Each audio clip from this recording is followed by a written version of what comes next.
Good evening and welcome to the Utah Society of Professional Journalists Awards for 2011, honoring the very best in Utah journalism. We begin with the best in spot news coverage. Collapse here about 30 minutes ago certainly changed the situation here. It appears that the building is a complete loss. It was built back... Judges cited the different visual elements used in KSL TV's coverage of the fire. They liked the live interviews. Such a tragic experience. And the file video showing the history of the building, in addition to the live video coverage. The Salt Lake Tribune team of Don Myers, Kristen Moulton, and Bob Mims packed a lot into their story on the Tabernacle fire. Judges said the copy had excellent detail and was nicely written. The Daily Herald staff produced a story to be proud of, according to the judges.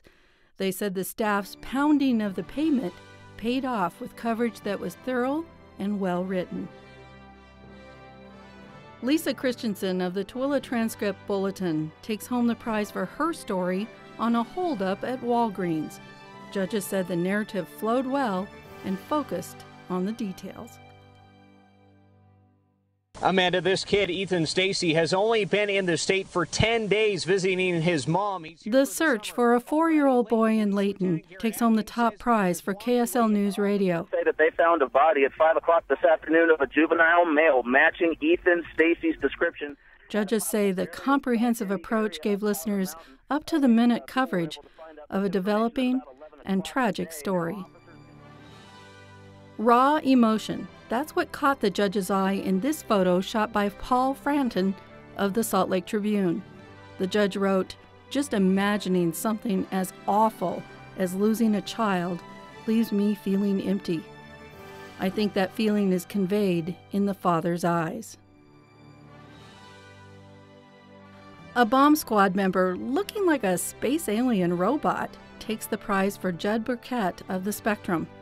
The photo appropriately portrays an amusing moment following a potentially dangerous situation. The green light of a projector lights up this kindergarten teacher. This spot news photo earns Greg Mattson of The Leader Division C honors.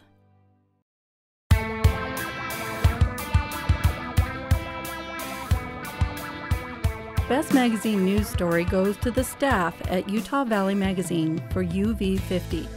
The judge called the layout and content of this story engaging.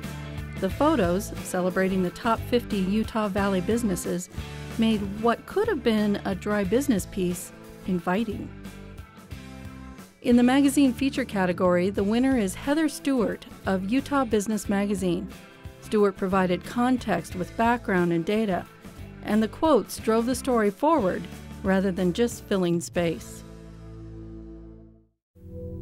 Military veterans at home and soldiers coming home took home several prizes in the general news category. Matthew LaPlante's investigation of veterans falling through the cracks wins Division A. The judges said the story's exploration of efforts to help former servicemen offered hope for a bright future for other veterans. The body of a fallen soldier comes home, and Lisa Christensen writes about the community's reaction. The judges called this a respectful and informative piece about an emotional and important story. In the general news category, Laura Seitz' photo of a soldier surprising her daughter is the winner in Division A. The judge wrote, "I love how I'm able to see the family's reaction while a beautiful moment is privately shared with the daughter."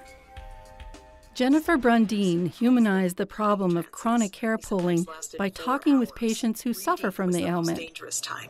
Her hand would wander to her head and the compulsive hair pulling would start. The fact that mice suffer from the same illness and that a bone marrow transplant seems to be the cure was fascinating and well reported. A comprehensive, complete, and engrossing story is how judges describe Heidi Toth's story about spice.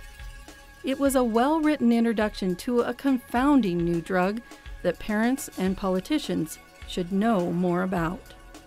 The stark contrast in this photo of a Haitian woman waiting for a prosthetic leg caught the attention of the judges They said Samantha Clemens' photo beautifully captures the woman's expression. 4 funerals were held after a head-on collision near Huntsville. The judges said this photo captured the scene and situation better than any other entry. On the night Wade Pennington died, you don't actually see him being shot, but you can hear it. This stinks from the start to the finish. Alex Cabrero uses dashcam video and talks with the family of a man shot by South Jordan police. What Perez says next to Pennington still haunts the family. The judges called this investigation into a fatal shooting the best in television general news.